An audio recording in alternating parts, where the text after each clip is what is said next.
c'est très bien.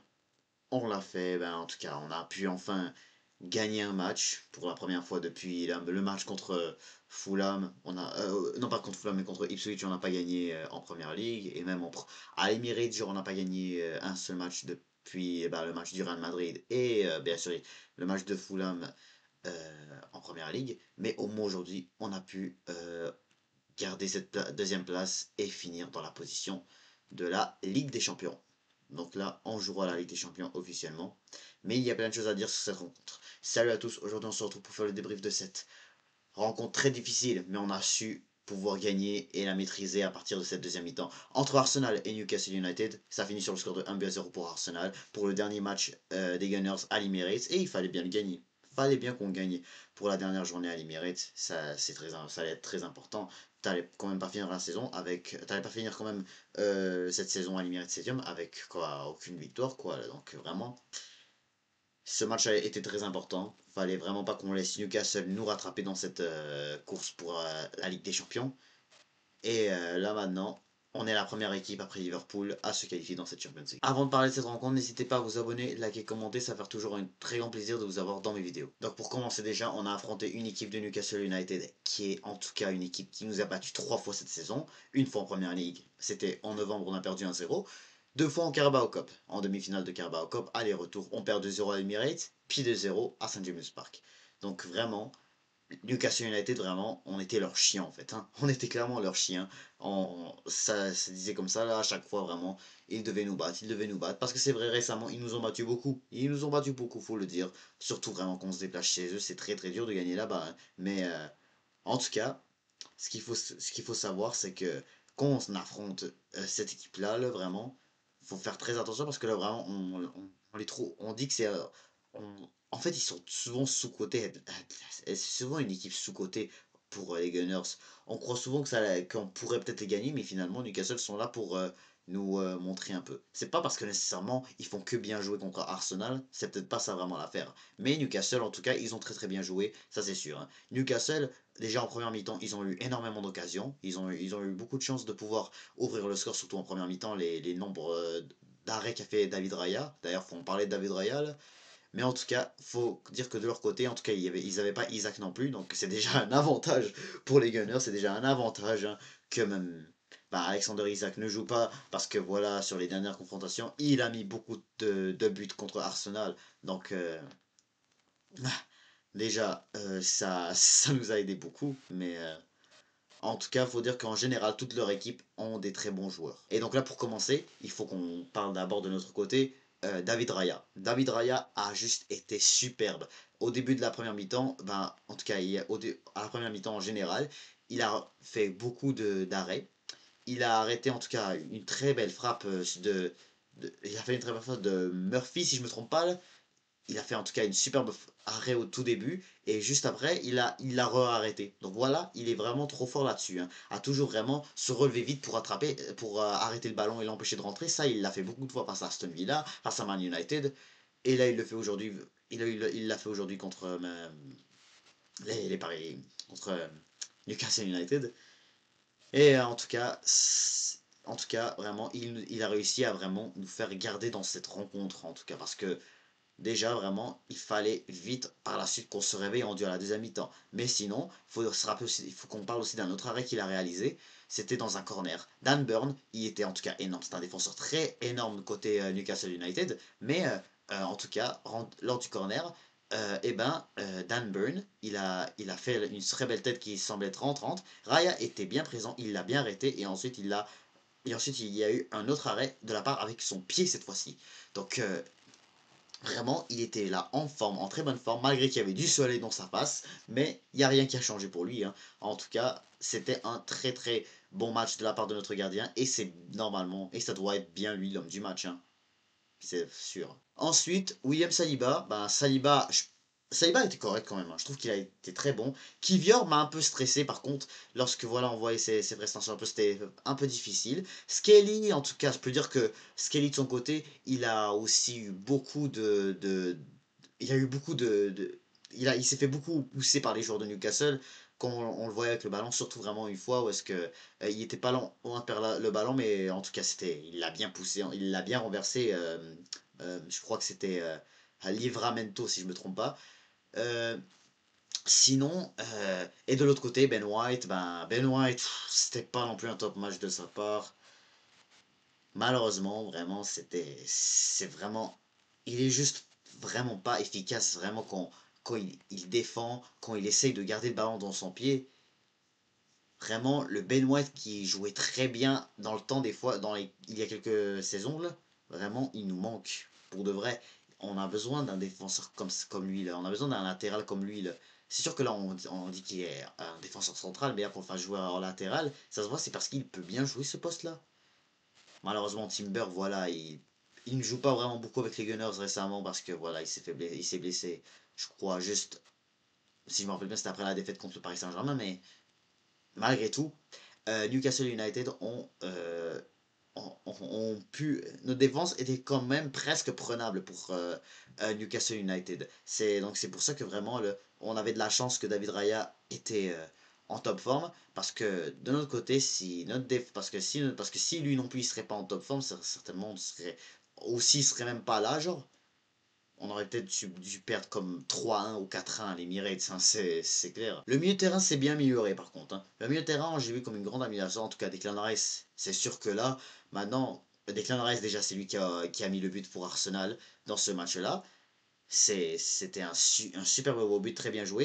Encore une fois une passe D de Odegaard pour Rice. Donc Odegaard, en tout cas, faut dire que là, il se reprend parce que là, je sais que Odegaard aussi, maintenant, c'est difficile cette année-là. Surtout vraiment après le retour de sa blessure. Là, maintenant, je pense il a besoin vraiment de vacances pour qu'il se réveille certainement pour la saison prochaine. Mais là, c'est sûr que je vais pas vraiment dire est-ce que vraiment il doit partir? Est-ce qu'on doit comme changer de milieu de terrain? C'est sûr que là, il faudrait qu'on en achète un nouveau milieu de terrain et je pense on a déjà entendu parler de Martin Zubimendi. C'est sûr que dans les transferts, on va y revenir bientôt sur les transferts que Arsenal pourrait avoir. Martin Zubimendi, en tout cas, ça pourrait être un nouveau milieu de terrain. On ne sait pas qu'est-ce que ça. En tout cas, je pense que là, c'est déjà officiel. C'est juste là, est-ce que c'est quand il viendra? On verra ça. Mais en tout cas, pour revenir au milieu de terrain, Declan Rice, partez en tout cas. Ça allait quand même. Il a essayé de son mieux lui aussi, pour une première fois, contre Newcastle. Mais sinon, en général, Declan Rice, c'était notre meilleur joueur sur le terrain avec David Raya. Pour de vrai, en général, maintenant que la saison est presque finie, il reste juste une rencontre et ensuite c'est les vacances. Euh, Faut le dire que Declan Rice et Raya sont officiellement nos deux meilleurs joueurs cette saison. C'est comme pas mal nos deux seuls bons joueurs cette saison qui ne se sont pas vraiment blessés. Contrairement à Bukayo Saka, Odegaard, et plusieurs autres défenseurs, plusieurs joueurs importants comme Gabriel aussi, qui sont blessés. Mais David Raya et Declan Rice, ce sont les seuls qui n'ont pas vraiment eu gros blessures et qui ont raté aucun match. Et c'est clair, hein, parce que c'est les deux vraiment qui étaient capables de plus nous aider, de nous carry, comme on dit en anglais. Pas mal les deux qui arrivaient à nous garder dans des matchs, à nous sauver, au cas où vraiment on voyait des mauvais matchs. Là. Donc c'est sûr que vraiment ces deux-là, là, ils vont rester très importants pour la saison prochaine. Et j'espère qu'ils garderont cette réforme. Chapeau pour eux. Mais pour revenir à cette attaque, maintenant, Bukayo Saka, il a été soi-disant correct, hein, parce que c'est sûr que là, de son côté, il y a eu beaucoup de surveillance, là, en tout cas, parce que lorsque des fois, là, il arrivait parfois à centrer, mais parfois c'était très dur, parce qu'on sait que du côté de Newcastle, avec lui, Martinelli, et bien sûr Trossard là. Trossard aussi, il a fait un très bon match. Il était pas loin de faire une superbe frappe en première mi-temps, mais en tout cas, malheureusement, il est passé juste un peu à côté. Martinelli, ben, écoute, comme je l'ai tout le temps dit cette saison, lui et Trossard, ça marche même pas. Ça marche pas toujours, ça ne va pas toujours bien. Havertz a fait son retour, il est rentré à la toute fin. Tout allait bien. Tout est allé bien. En tout cas, c'était pas un superbe match de sa part, mais malgré tout, il est rentré à la toute fin. Même chose pour Jorginho. Il a rentré pour fort probablement son dernier match avec les Gunners avant qu'il quitte parce qu'on sait tous maintenant, il va se rendre jusqu'au Flamengo brésilien, si je me trompe pas, là, au Brésil.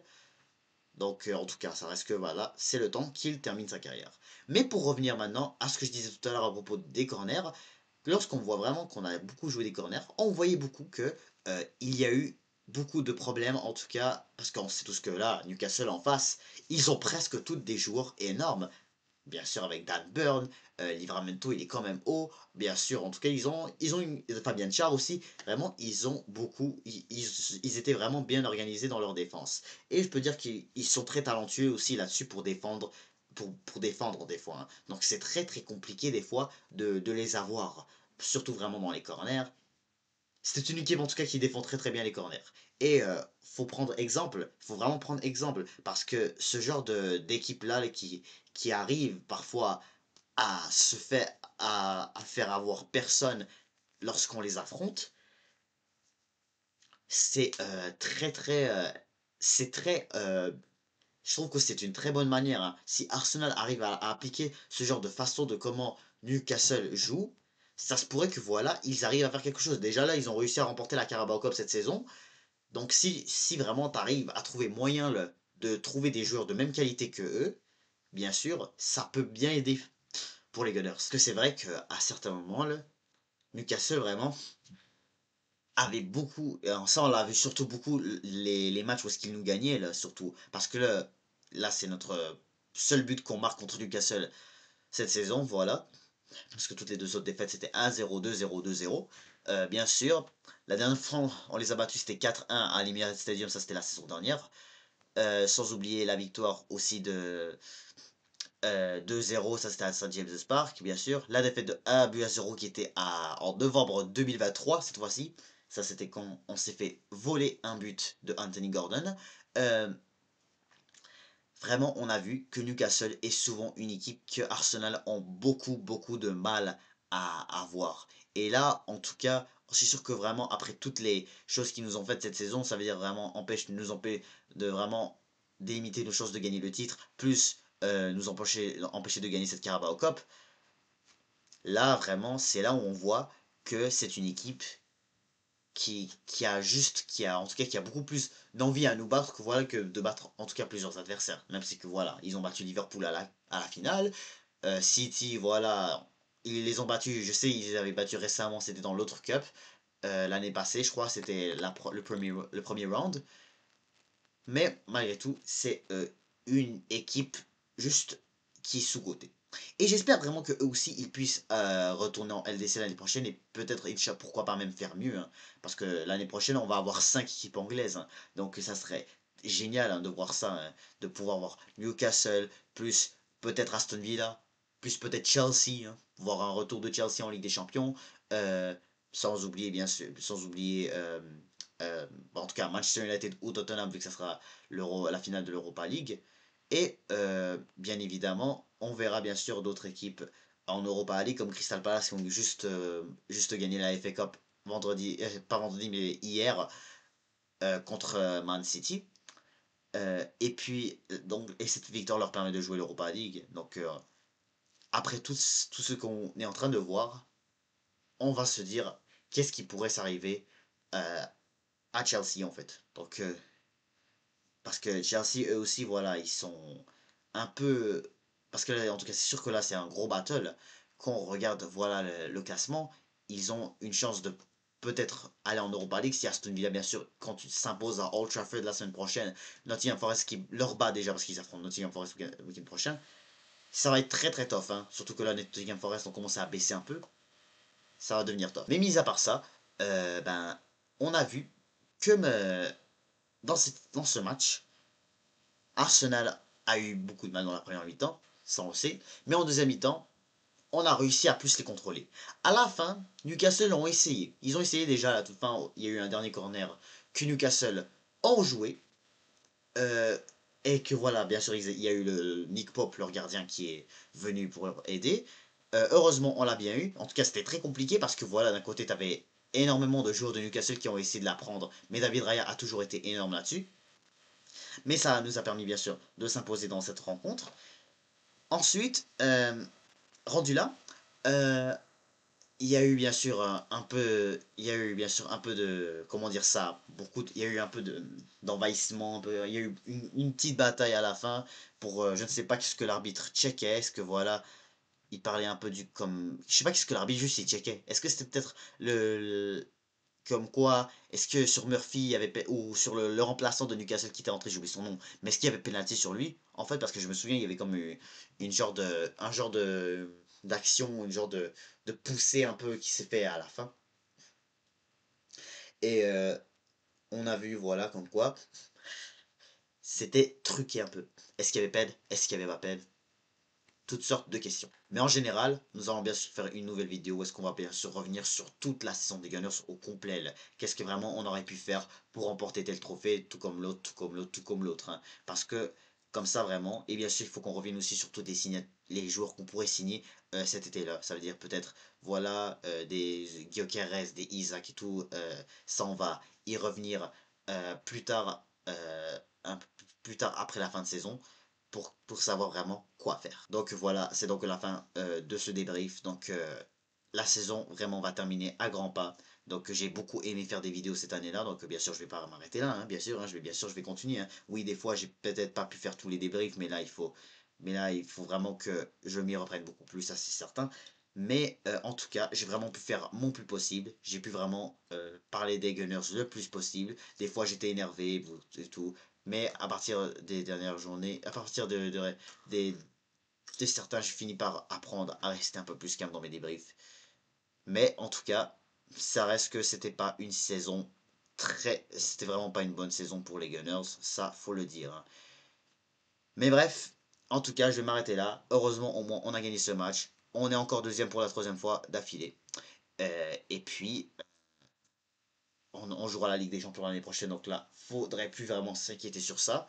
Quelque chose que je l'étais beaucoup, mais heureusement, on a pris un point en field, et heureusement, bien, la semaine passée, et heureusement, on a gagné aujourd'hui face à une équipe que pourtant, on s'est dit que peut-être, que fort probablement, on n'allait pas battre, hein, vu que voilà, ils nous ont beaucoup battus récemment. En tout cas, je vais m'arrêter là, donc c'est la fin de ce débrief. On se retrouve bien sûr le week-end pour on va sur peut-être ce mercredi pour parler de cette finale d'Europa League entre Manchester United et Tottenham, malgré que ça va être une finale pas du tout exceptionnelle selon moi, vu que voilà, c'est deux équipes qui sont très très loin dans le classement. Mais en tout cas, on verra qui sera la sixième équipe anglaise. Euh, oui, la sixième équipe anglaise, excusez-moi, en Ligue des Champions pour la saison prochaine. Donc, fin des débriefs, n'hésitez pas à vous abonner, liker, commenter, et je vous dis